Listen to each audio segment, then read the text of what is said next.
К другим темам. В селе Тополиное Тампонского района продолжаются работы по ликвидации последствий аварии на дизельной котельной. Напомним, ЧП произошло в минувшую пятницу. Со всеми подробностями вас ознакомит Нина Ханарова.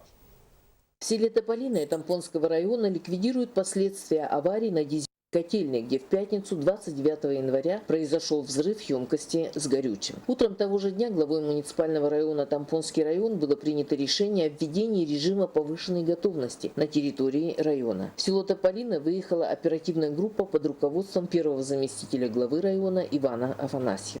Восстановили работу котельной, запуск котлов посредством,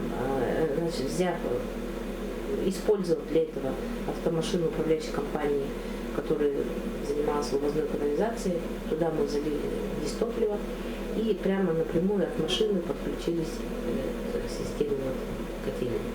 На сегодняшний день обстановка такова, что температурный режим на подаче плюс 72 градуса, обратка 55, давление на подачу 4 атмосферы, давление холодной воды 7. В работе 4 котла. Температура наружного воздуха составляет минус 50 градусов. На 9 утра сегодняшнего дня в село Тополиное прибыло 2 машины дистоплива «Арктика». На подходе еще 3 автомашины с нефтью по 3,5 кубометра. На восстановительных работах занято 32 человека, из них 25 рабочие ЖКХ, слесари, сварщики, 7 человек из управляющей компании «Лидер». Ведутся работы по обшивке и утеплению емкости, установке спутников для подогрева топлива, устранение утечек холодной и горячей воды в жилом фонде. Также круглосуточный обход квартир и объектов на предмет обнаружения утечек и стабильности температурного режима. Администрация района Иннослега предпринимает все меры для ликвидации последствий аварии и установки причин и виновных в ее возникновении. Нина Ханарова, Наталья Пермякова, НВК «Саха», Тампонский район.